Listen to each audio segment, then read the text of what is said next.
Did you do this kind of experiment with children with disability? No. Well, the only we talked about it yesterday with the premature baby. Yeah. Well, yeah. You explain. Yeah, we tested premature babies born before week 33, longitudinally. So once before they started crawling and once after they started crawling. And some of these babies, it's a small group, but still, some of these babies have now turned 6 and have started school. So we are testing them again. And we find that in some of the tasks, they are not performing so well. So we have found the dorsal stream vulnerability. The dorsal stream starts in the visual cortex and goes up to via the parietal cortex to the top of the head. And at the top of the dorsal stream is where timing decisions are made, perceptual motor integration, sensory integration, prospective control, anticipation, planning of movements. So we find that during the first year of life, the preterm babies show very little development in their dorsal stream, whereas the full-term babies, they show massive development. They improve a lot from 4 to 5 months to 9 to 10 months. Not the premature babies, and we think it may have something to do by the fact that when they were born, up to 3 months early, there is an awful lot of development happening in exactly the dorsal stream of the brain, as opposed to the ventral. There are 2 visual processing streams, the dorsal and the ventral stream. The ventral stream develops mainly after birth, whereas the dorsal stream develops mainly during the last 3 months of pregnancy, when preterm babies are born. So they have this dorsal stream vulnerability that is showing up in our data. They're not responding so quickly to the looming stimuli or the optic flow stimuli. They take longer, and they are not differentiating between the different speeds that we offer them at all. And then when we tested them again at 6 years, they improved significantly, the preterm babies, but they were still slightly below the level of the full-term 6-year-olds. But it's at least, because when we initially got the data for the 1-year-olds, the preterm 1-year-olds, we were shocked that, there was no evidence of any improvement or learning or development at all. But retesting them at 6 years, that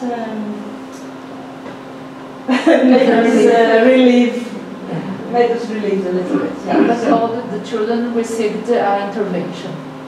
No, they did not receive an intervention. These were all preterm babies who were doing quite well, actually. None of them, except for one, had a CP diagnosis at age 3 or so. But unfortunately, he didn't want to be retested at 6 years. So we only have his baby data. So we don't know. None of them with visual impairment? Some were wearing glasses, but no retinopathy of prematurity. Okay.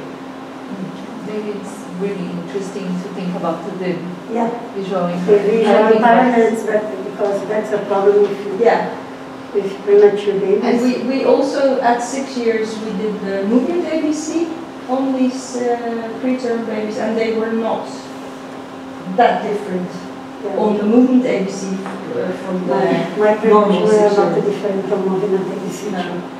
So the movement ABC is a little bit too coarse to pick out minor differences. But it looks like they have a problem in timing, perspective control, anticipating, visual motor integration, all these kind of things, which gives them this clumsy appearance maybe, which may cause them to fall into the DCD group.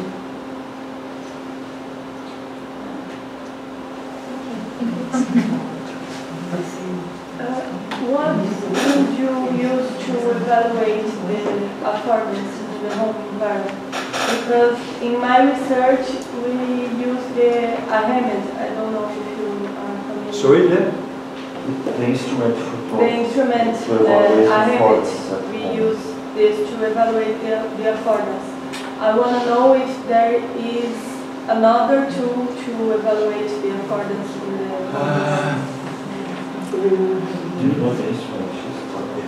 Yeah, but I didn't catch the question.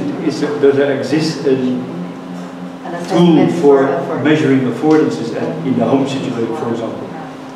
For instead of putting the movement ABC, you have a test. There is an instrument.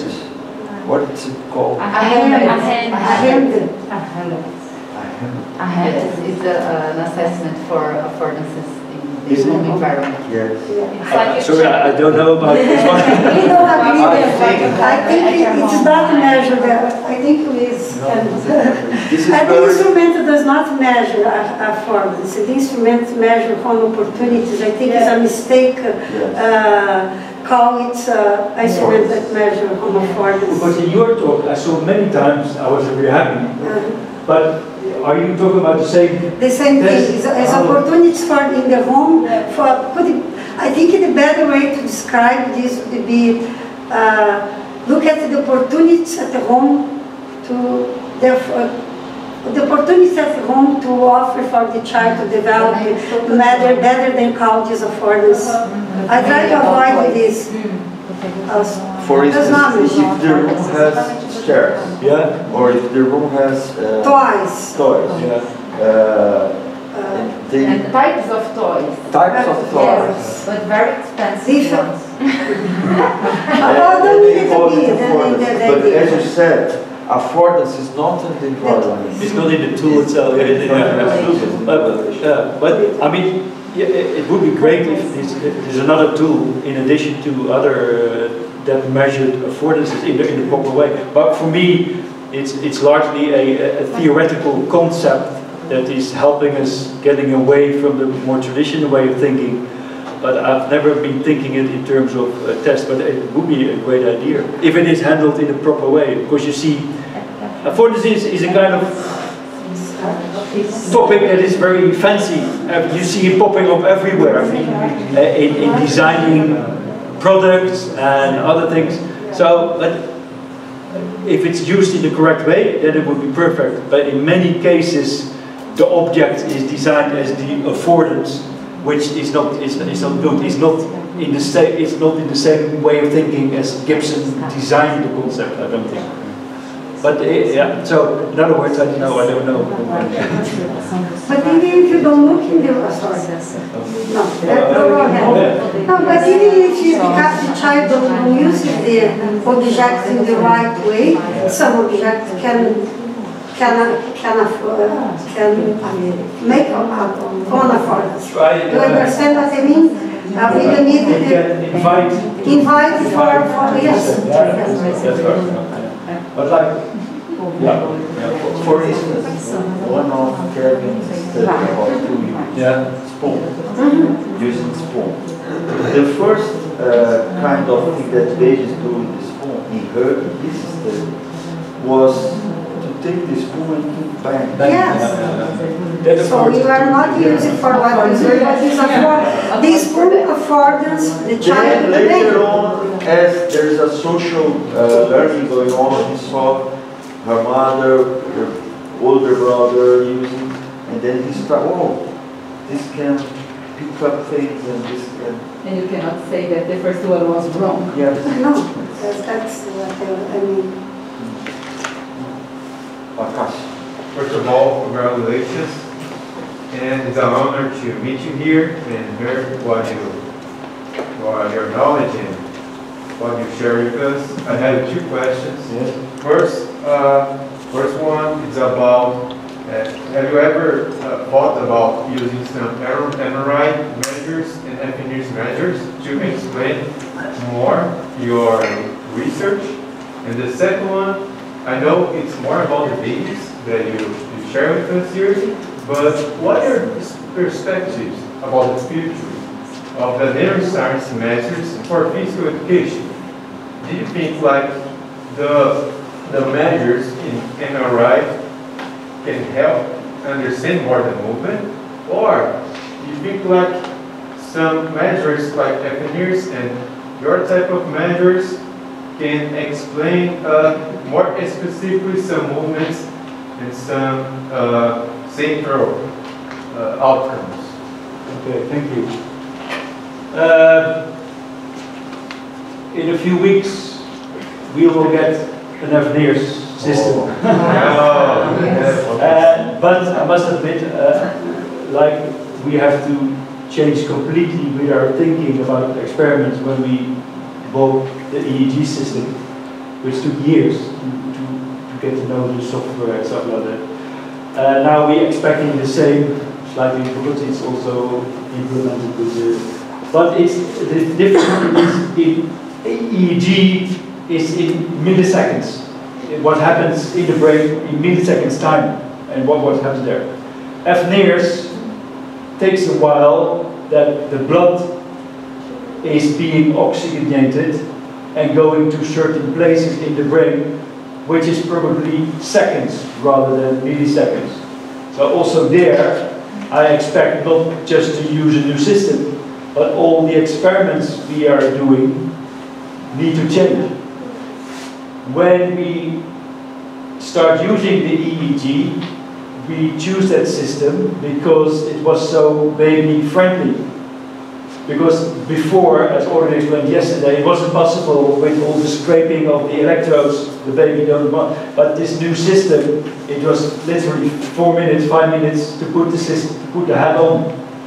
And then we find the time resolution in EEG is very good. We record things 500 up to 1,000 hertz, the brain activity of babies that are relatively free, sitting in the chair and looking at a relatively meaningful stimulus on the screen. I don't think we can get away with putting babies in the fMRI, which is difficult in itself to keep them quiet, to keep them interested, and also the time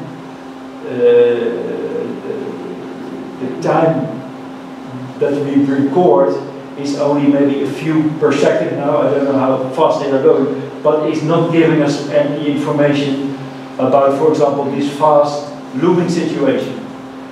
I agree, the fMRI is much more detailed spatially, but we are not the kind of researchers that are very interested in where things is happening in a very detailed way, because you see that a lot in the neurosciences, and you see also a lot that when they found where it happens, well, that's it, we know how it's done.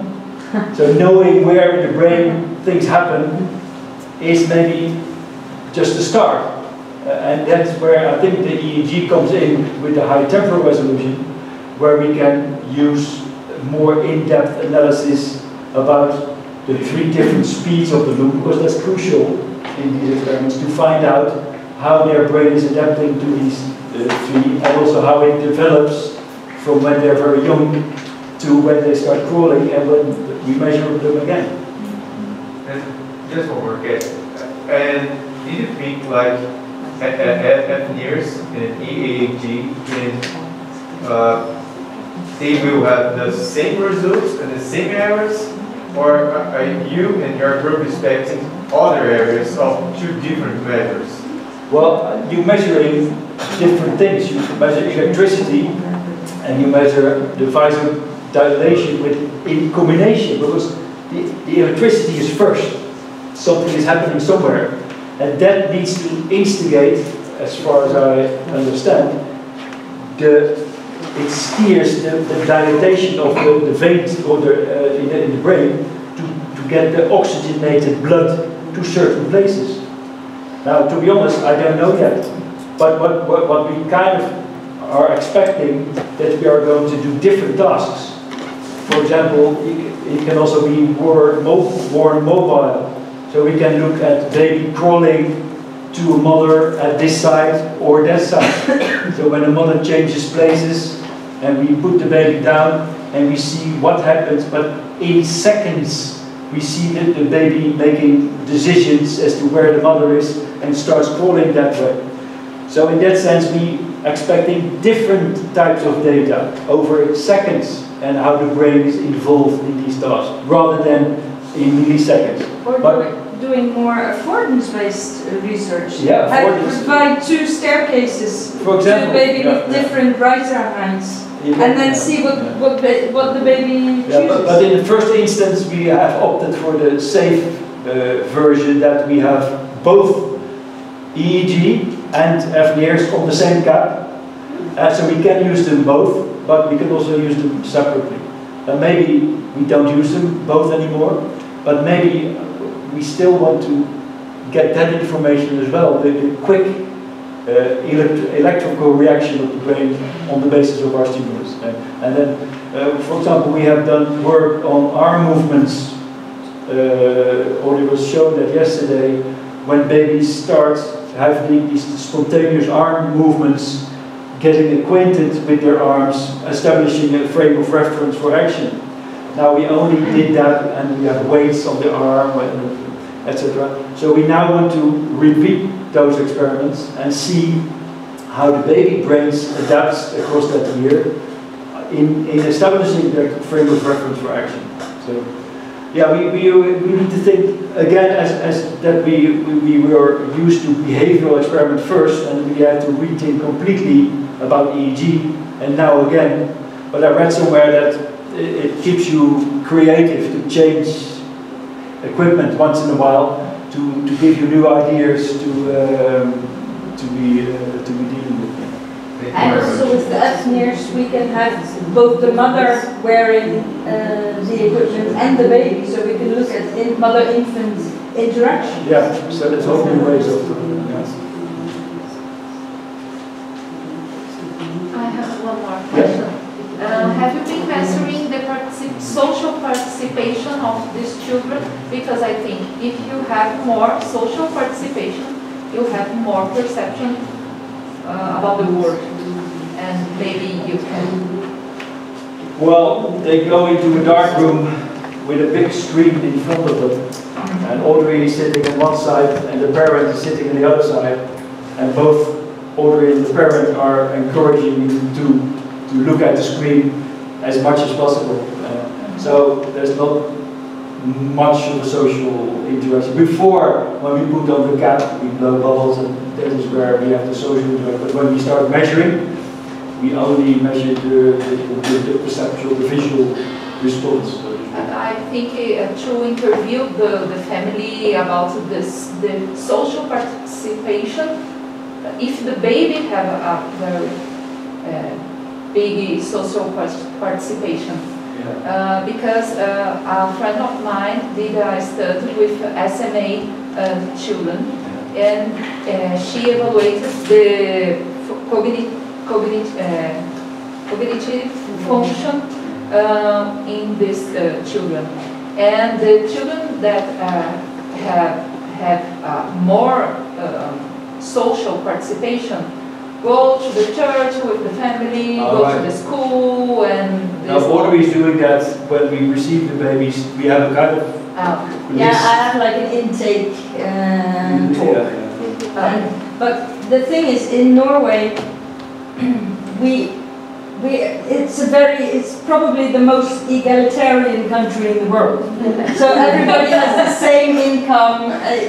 They're very similar. So there is all the babies that we get in the lab have an equal social environment around them, and yeah. Yeah, for us, I think this is... For you it's different. Where You know that from Britain there was a lot poor of difference. families, rich families, religious families, yeah. So, Yeah, but we do have some medical information about medical information, how they're I born. mean, we assume that the social stimulation is exactly the same. Maybe we need to do this kind of experiment with Brazilian babies. Yeah.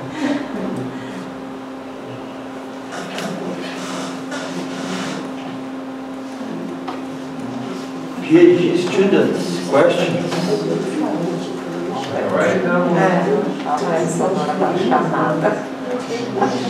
More questions? Ruud, I have some questions. Yeah, sure.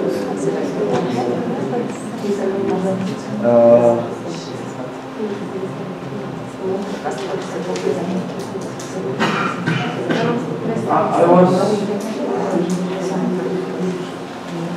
Oh, this is a good one. Yes. You read I thought so.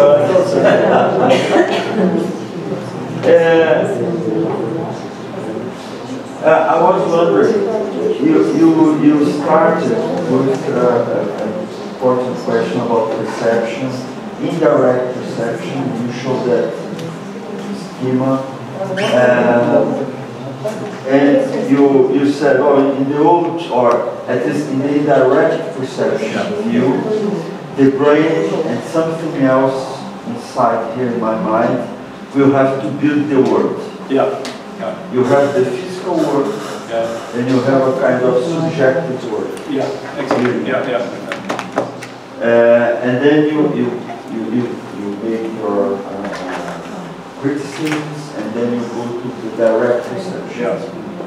And the light, as you said, the stimulus has a structure, and that is somehow what the brain is Picks up, tunes into. Still, the brain is a structure. Brains are not the same. If you look at different animals, the structure itself has a part. For instance, in this kind of experiment, you have this table, you have the strings, and what we see there, it's the whole thing going on.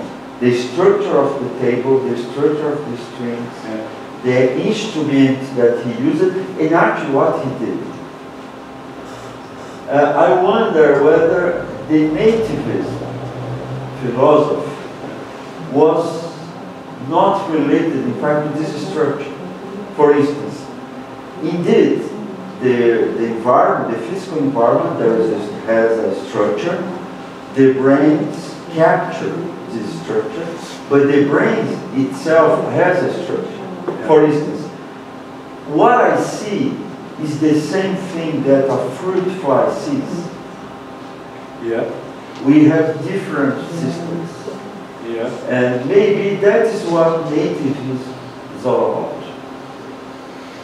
Well, I would say maybe the fruit fly picks up some of the same invariants in the array, not necessarily only the optic array, in the array, that resonates with the fruit fly's primitive system.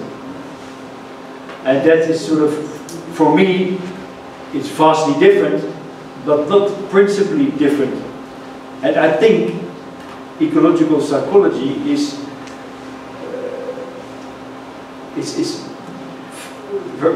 always taking these animal type of interactions with the environment. They're hardly talking about discussing or following lectures. That's a whole different ballgame. But moving in an environment, you see also tiny little fruit flies or tiny little insects showing us some pretty adapted coordinate behavior, only with tiny little nervous systems. So you don't need to have a big head to be able to pick up time to contact, as in the pigeons, because it's built into their retina. So that makes us different from animals, but on the other hand, maybe there is this array of stimulation that is available to many animals in their own way, but in the underlying idea is that it is the string is the information, the invariant information, and the sand is the nervous system reacting to that information. And for me, learning is, if you look at this, function.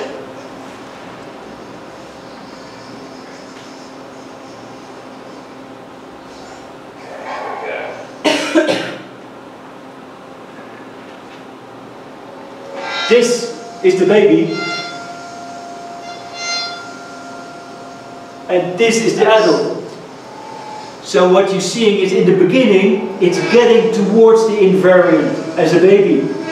But as an adult, you get the whole pattern, because you are learned to tune into that information.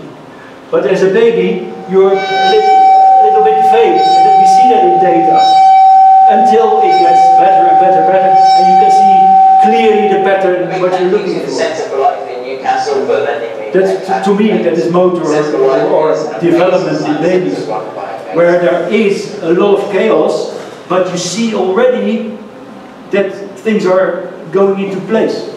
And then when you're fully learned, you have the full... That's my interpretation of how we can learn, rather than there are processing networks and what have you, and we all back to square one. Gibson, he discusses the facet eye by flies and other insects. And he uses it to argue against the obsession in the West that we are so obsessed with the retinal image, because that is used, because it looks as if information, visual information, falls on the retina, which is a 2D screen, and we perceive the world as a 3D world. So that is used as evidence that the brain is adding the third dimension that was lost when it fell on the retina as a screen. But then Gibson said, but you know, not all animals have a retina at all.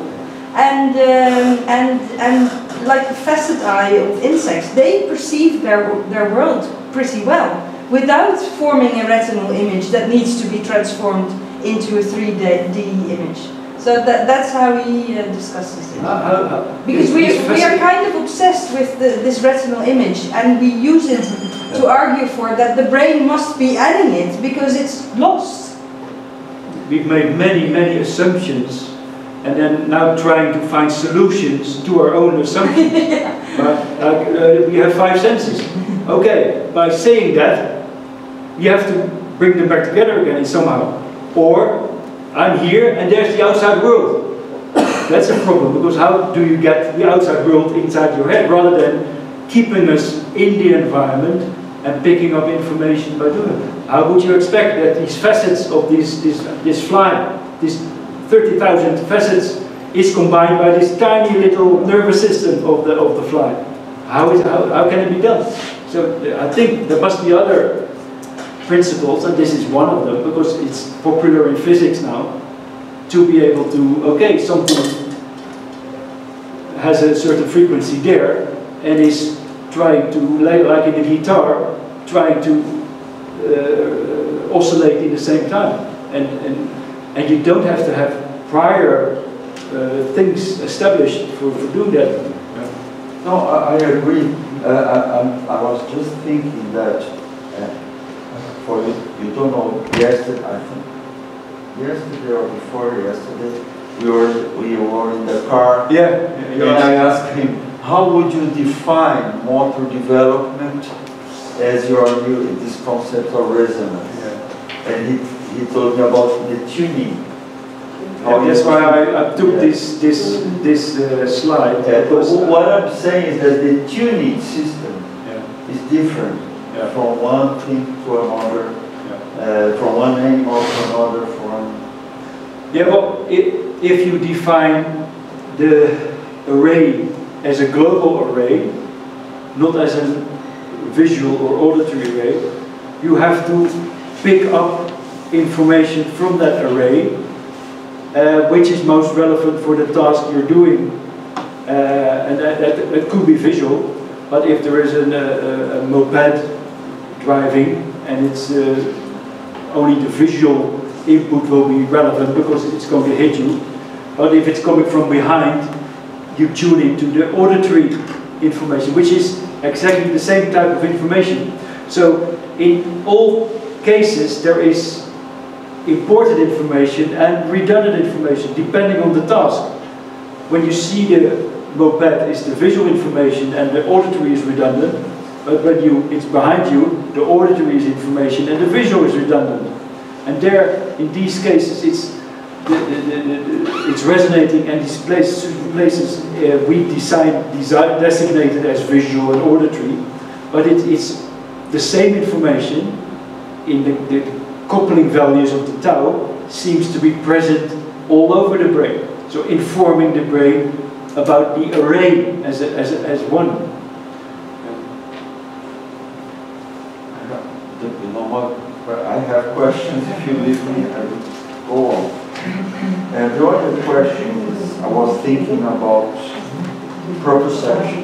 Yeah. How your experiments and what the examples you gave is visual, auditory. Yeah. But the child, the baby, the child, everyone has to orient to the source of information. And then you said early on, the frame of reference is my body. Yeah. And this is a kind of information that is proprioceptive.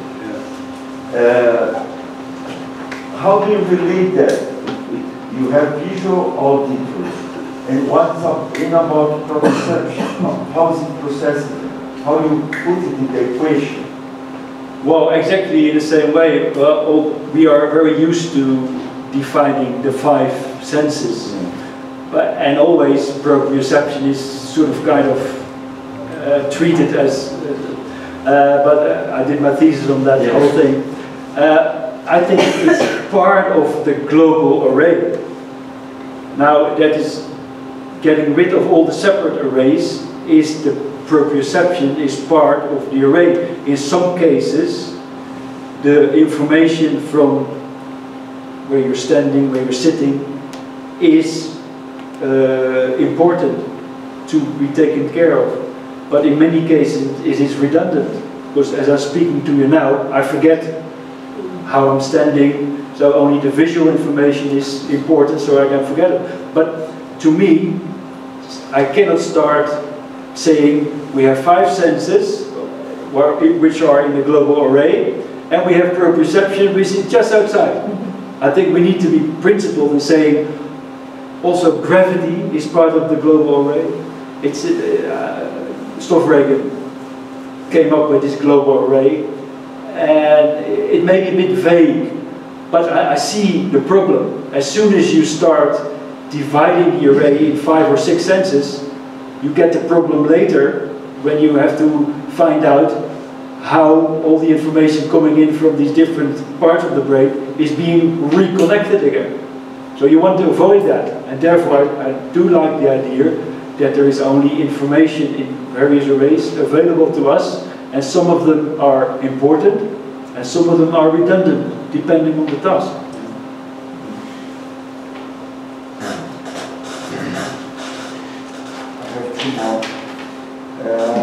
I was thinking about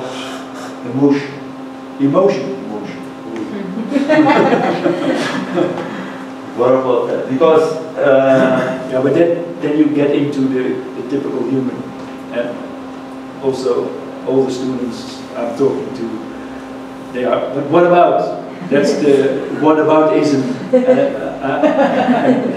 and many times, like when it comes to typical human things like discussing and maybe emotions.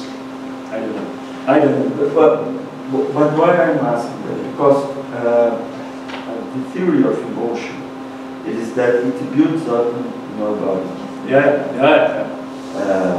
Like movement. Our movements, if you think in the natural history, you didn't have neurosystems before, but you have movements.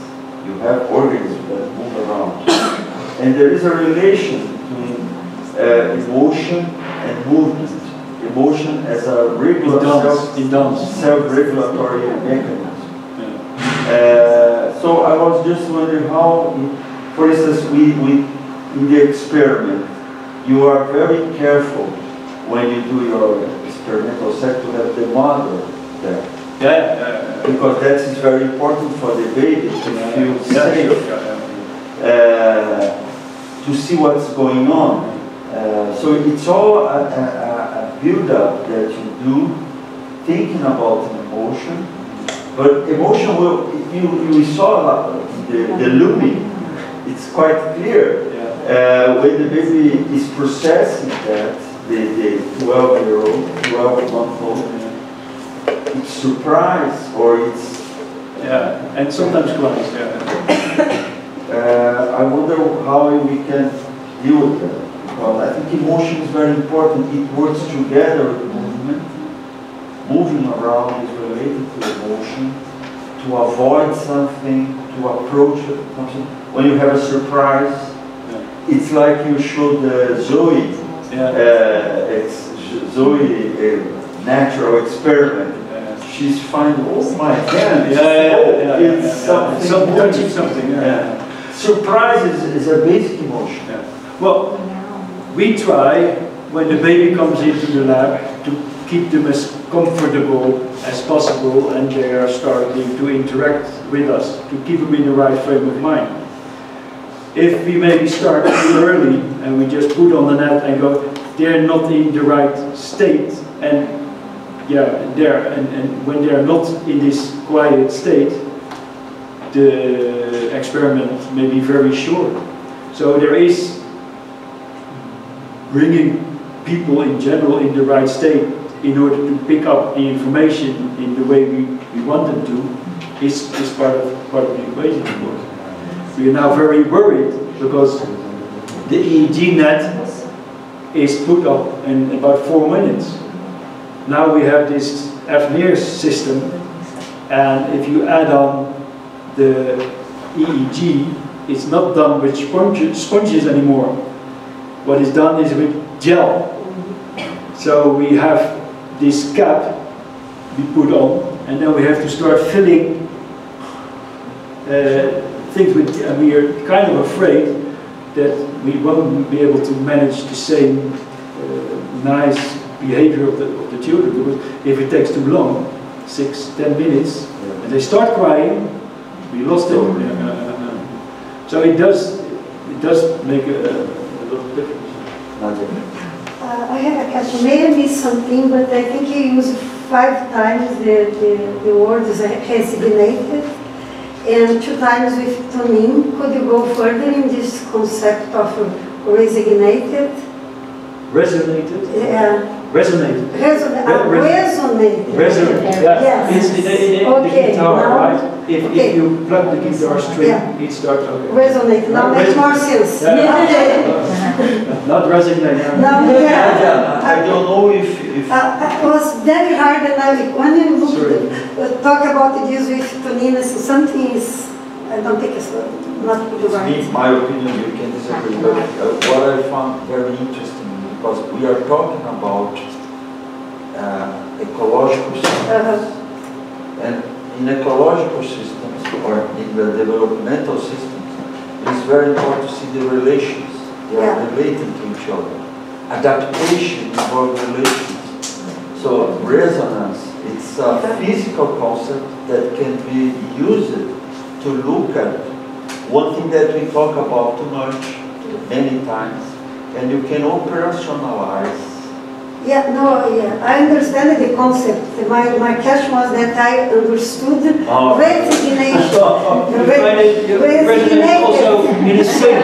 You put a child on a swing. I understand the concept. And if you put it, you give a little touch at exactly the right moment, That's resonating. If you do it in the wrong moment, they slow down. That's resonating. There's many in physics, they're all talking about resonation. No, again, I really understand the concept of resonating. But you misheard me. Yes, I misheard you. Yes. Okay, make more sense. One more question. When you started the presentation, you said put the mind, then you use brain, mind. Then I think about meaning. Meaning is a difficult word, but if you think that when you define an individual, the meaning changes the individual. And this change the relationship with the object, then the new affords will arise. But you don't speak about meaning. I understand because you are looking for babies. And then but I think affordances will replace meaning for me. If you think about meaning in something you have in your mind to do something, it may be different from affordances, but I would define the perceptual process is this chair is to be sit on is for me sort of meaning, but I translate it in a perceptual invitation of the chair to sit on. It is in a relation outside, everybody can see it, and it's not in my head. I perceive the chair as sittable, and that can be seen by everybody. But if you perceive, if you mean that meaning cannot be seen by other people, then it's different. Did you mean that?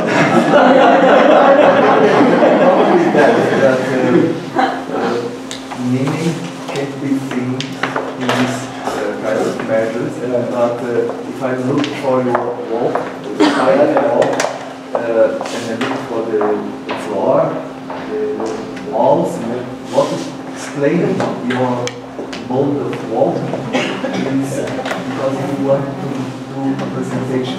Yes. And you want I mean, okay. But this present, it's not really put in the affordance concept. But when it gets to meaning is inside the head, which cannot be seen by anybody, I refer people to psychologists, but that's what they're doing. But when I talk about meaning in the sense that everybody can see what I'm doing. Okay. Well, I think this will go on, but yes. So let's. Well, thank you very much.